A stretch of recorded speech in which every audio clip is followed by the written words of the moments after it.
Alright boys, today we're going to be going over how to make World Series. Now this is a complete guide. I talk about team composition, I talk about pitching, I talk about hitting. Every single thing that I talk about in this video is something that I have done to get better as a player. Obviously this year I have made top 200. I'm also a college baseball player, so I do have a lot of knowledge about not only the game of MLB The Show, but baseball in general. So I talk about some of these tips that end up helping me out and some of the things that I've picked up on just because I play the game of baseball and also because I am an elite player in this game. So I'm going to be talking about literally every single thing. It's a complete and utter guide. Before we get in this video, if you guys hit that like and sub button, I'd really appreciate it as we are on that road to 1,000 subscribers. Thank you guys so much, and let's get right into the freaking video.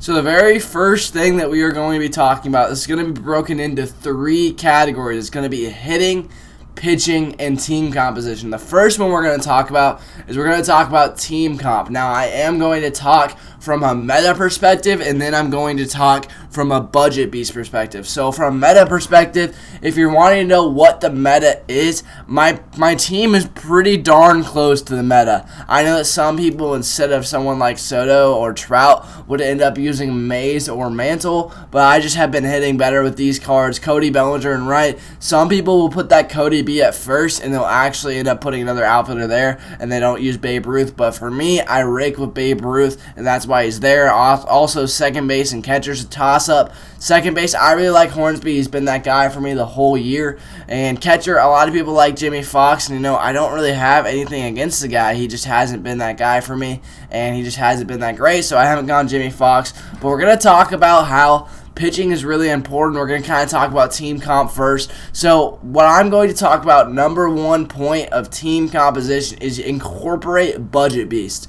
I don't care how good your team is, you have to have guys that are a part of a budget beast on your team.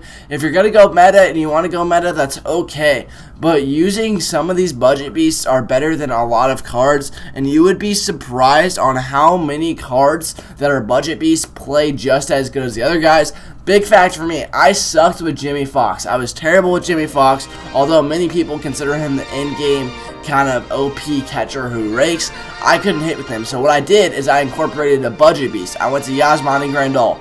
Yasmani Grandal has hit 346 for me on Hall of Fame and Legends, has really been that guy for me. So what I'm saying is that not every single person that is on your team, if they are hitting bad and they are meta, that doesn't mean you need to stick with them. You can go a different route, you can go a different way. It's going to only affect you in a positive way. So that's what I'm saying. It doesn't have to be necessarily perfect. It's the same thing goes with pitching. Like, if I'm not pitching good with a certain card, and I know that it gets a little bit hard pitching in this game, I'm not going to lie, it's kind of hard. I'm going to be going over it next, but it's kind of difficult. I do have a pretty meta bullpen, but I really like this Dennis Eckersley card, so I end up using him. He hasn't pitched that great for me yet, but I like him in general. But there's also guys that are budget beasts who are there, like Brad Hand. Brad Hand's an absolute animal. I love this guy. He's a really good budget beast. I talked about him in my budget beast video. He's only going for about 13K if you put a sell now on him. And he's a really good card, great slider, great off speed, great per nines. This card is absolutely amazing. There's a lot of budget beasts that are starters too. I talked about it in my whole dedicated budget beast video, so I'm not going to go completely in depth here. But there's a lot of guys that are starting pitchers. You don't have to have 1 million stub Justin Verlander like I do. I just really like Justin Verlander. Jake Arrieta, he's good too, but we're going to kind of go over. This is basically my pitching staff, and this is some of the things that I run. Our next topic, we're going to talk about pitching. Now, pitching is completely different this year. It is so different this year. There are so many different things that you need to do. So what I'm going to talk about first, I'm going to talk about how to pitch with certain sinker cutter guys. So on my team, I do not have a ton of sinker cutter guys, but I used to. Basically, sinker cutter, and you got to know your pitchers.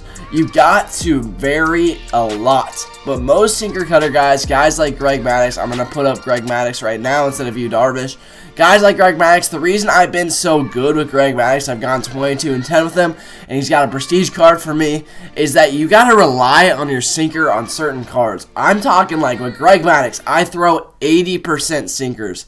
I don't know if there's any advanced stats on it. I don't know really how to read these. I don't really pay attention to those, but he throws throws 80% fastballs. I know that that's a fact because I do it literally and I work on it every single day. Whenever I'm throwing Greg Max a sinker cutter, guys, I know that it's super cheesy, but you gotta rely on that sinker. And then whenever he starts to time that up, that's whenever you vary things. Alright, a little quick clarification for this. What this means is you're paying attention to the hitter's timing. You're looking at the timing and you're making sure if he is not timing up a sinker, spam it. Literally keep on going there until you force him to time up that pitch. It's very important. He's got to be able to time up that pitch before you start messing with other pitches. Basically what I'm saying here is dominate what he struggles with. If that guy that you are facing is terrible on sinkers inside, or he cannot adjust to cutters away, just keep on going at it. Literally attack it and just make him suffer because he can't figure it out. And I know that this is kind of just like a kind of hard tip, but basically you got to be paying attention to how they are hitting certain pitches in the zone.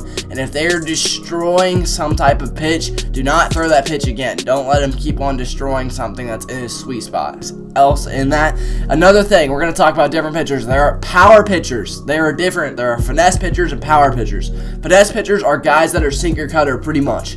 Guys like Maddox, Whitley, and Kluber are more finesse guys, and your power guys are guys like Verlander and Grom. So basically with DeGrom, one thing that I've learned, I have below a 4 ERA with this card. This is how you pitch him. A lot of people don't like pitching this card, and this is how you end up pitching this card and making it better.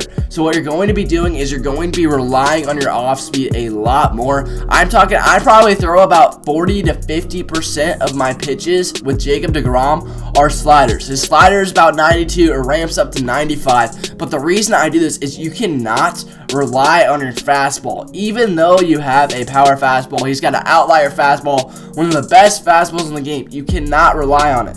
If you rely on it, you're going to be absolutely struggling because they're just going to sit on it. I don't care how hard you throw on Hall of Fame, on Legend, on All-Star against a very good player, but you're going to be playing as you get up in the ranks. You're going to end up facing guys that can hit a 102 fastball. And the thing is that you got to be competitive in the strike zone. You got to be throwing off speed and all sorts of stuff in here.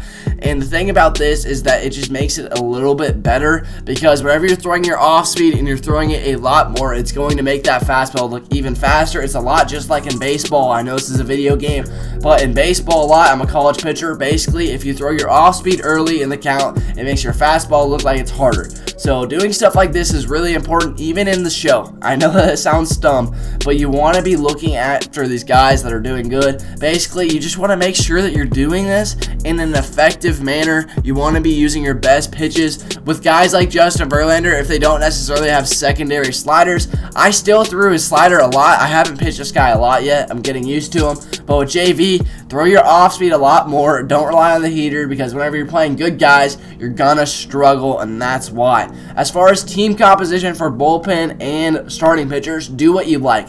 There was a point in time whenever I made top 200, my pitching staff looked nothing like this. My bullpen was pretty much the same, but my starting pitchers were pretty much all sinker cutter guys because I liked pitching with them so much. If you really like sinker cutter or you really like power pitchers and you pitch better with them than your other guys, I recommend making your whole staff that way.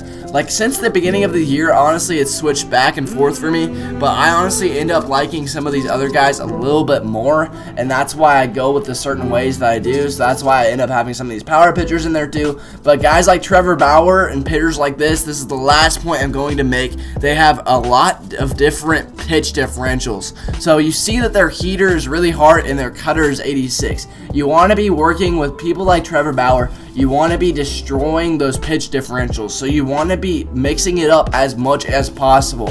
His fastball is only 97, but the fact that his cutter is only 86 makes it so much better because that's a huge speed differential. When looking at pitchers and what you like, you want to make sure that they have a good variation in speeds, or else they're going to get rocked because everything's going to be about the same and there's no change of pace. So that's my last point for pitching. This better help you guys out. As far as hitting goes, the thing about hitting this year is hitting just takes a lot of practice, whether you like it or not. So I'm going to be going over some of the ways that I've gotten good. So basically every single time before I warm up and go into ranked seasons, before I stream, stuff like that, I go to mini modes, I go to custom practice. Now this is a great tool for you to use because it makes things just a lot easier.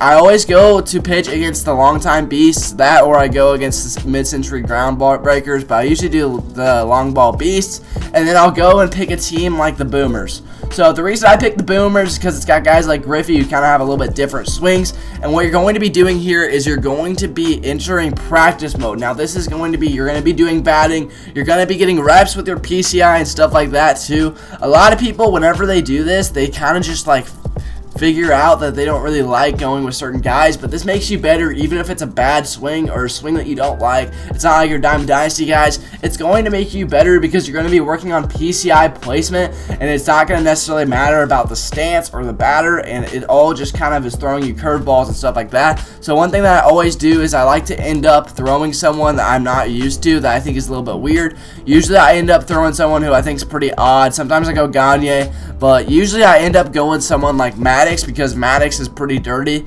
And basically what you're going to be doing is you're just going to be working on hitting. You're just going to keep on doing this. You're going to be taking balls and looking at strikes. You're going to be hitting that PCI there, and you're going to be trying not to swing like balls like that. But anyways, this is my point. This practice makes you a lot better, and I do it pretty much every single time I'm about to get on. The reason I do this is because it'll help your PCI a little bit, and your PCI and timing. Make sure it's on Hall of Fame. I always do this on Hall of Fame. I feel like it helps you out the most. I have gone on different difficulties, but that seems to be the best. I know that hitting necessarily isn't this year a complete and absolute task. It's kind of just something that you got to get better at incrementally. So just basically what you're going to have to do is you're going to have to put the time in to become a better hitter. It's not going to come overnight. I mean, I hate to say it, but I was terrible at MLB The Show before I started doing some of these tips. I made top 200 this year, obviously. So this has been my official guide of MLB The Show 20 and how to make World Series. It's probably going to be the last time I do something like this, but I wanted to get this out because it's my most requested video on my channel that I've had. People in stream have been asking me a lot, and I've had to stop and talk to them, which is totally fine, but I just wanted to get a video going out over it. Before you get out of this video, if you guys hit that like and sub button, we're literally so close to 1,000 subscribers. Every subscriber counts, so yeah, I'm looking at you. Thank you guys so much for watching, and I might be out.